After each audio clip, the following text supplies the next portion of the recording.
अब पश्चिम बंगाल की शिवेंदु सरकार ने भी यूपी की योगी सरकार की तर्ज पर अपराधियों का सीधा हिसाब करना शुरू कर दिया है। जब भी किसी बेटी की अस्मत लूटी जाती है यानी उनका बलात्कार होता है तो सामाजिक तौर पर एक आवाज उठती है कि आखिर ऐसे दरिंदों का एनकाउंटर क्यों नहीं होता। तो जी हां, बलात्कार करने वाले ऐसे ही दरिंदों का एनकाउंटर होना शुरू हो चुका है। नमस्कार, मैं हूं प्रियदर्शन और आप देख रहे हैं न्यूज फॉर नेशन। और पूरे देश में इस समय चर्चा थी कि पश्चिम बंगाल के बारुईपुर रेप के आरोपियों का एनकाउंटर कब होगा। तो अब पश्चिम बंगाल में बनी भारतीय जनता पार्टी की सरकार यानी कि शुवेंदु सरकार, जो कि शुवेंदु अधिकारी वहां के मुख्यमंत्री बने हैं, तो इनकी सरकार का पहला जो एनकाउंटर हुआ है वह ऐसे ही एक दरिंदे का हुआ है जिसके ऊपर एक महिला का बलात्कार करने का आरोप लगा था। तो इस पूरे मामले को लेकर के पश्चिम बंगाल की पुलिस ने बड़ा एक्शन लिया है और बारुईपुर रेप कांड के आरोपी का एनकाउंटर करके उसे ढेर कर दिया गया है।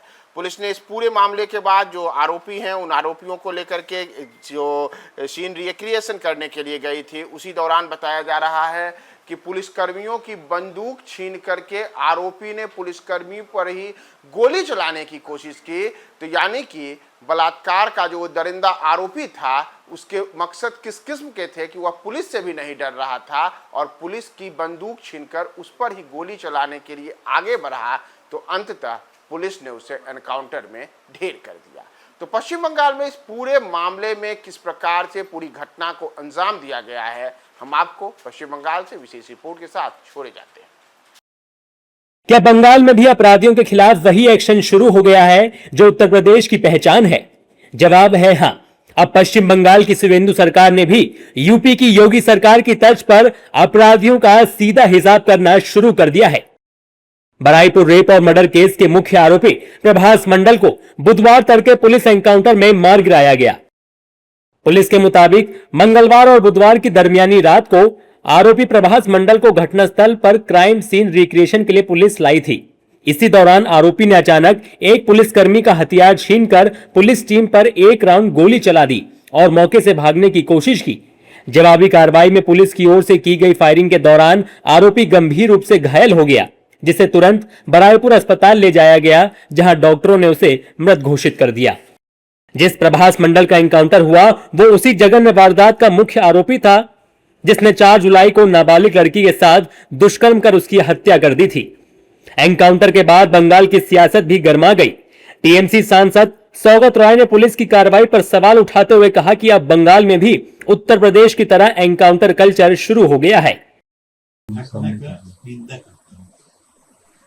पुलिस को जो बनाए हुए कहानी, यही कहानी पुलिस एनकाउंटर देखने बराबर होता है कि भागने का कोशिश कर रहे थे, हम पर गोली चलाया, ये सब असत्य है। सत्य ये है कि यहाँ का पुलिस एनकाउंटर के लिए शुरू किया, ये सब उत्तर प्रदेश में बराबर से होता था, ये पश्चिम बंगाल में। वहीं बीजेपी सांसद राहुल सिन्हा ने पुलिस का बचाव किया और कहा कि जिसने पुलिस की बंदूक छीनकर गोली चलाई उसने खुद अपनी मौत को बुलावा दिया है।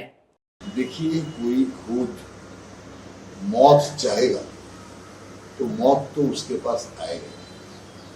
प्रभास मंडल शस्त्र छिनताई नहीं करते, एक राउंड पुलिस के ऊपर गोली भी चलाए, वो गोली पुलिस का लग जाते तो क्या होता, और साथ साथ पुलिस ने गोली चलाई, मौत हो गई। तो उन्होंने तो खुद मृत्यु को निमंत्रण दिया। और दूसरा बात है, जो लोग बलात्कारी है, जो लोग समाज में ऐसा घृण्य अपराधी है, उन लोगों को चला जाना ही अच्छा है। वो जितना जल्दी चले जाए समाज उतना कलुष मुक्त होगा, स्वच्छ होगा। इसीलिए ऐसा संतरासवादी बलात्कारी लोगों को समाज में रहने का अधिकार ही नहीं है। राजनीति अपनी जगह है, लेकिन इतना तो साफ है कि बंगाल में बीजेपी सरकार बनने के बाद अपराधियों के खिलाफ यूपी की तरह जीरो टॉलरेंस की नीति लागू हो चुकी है।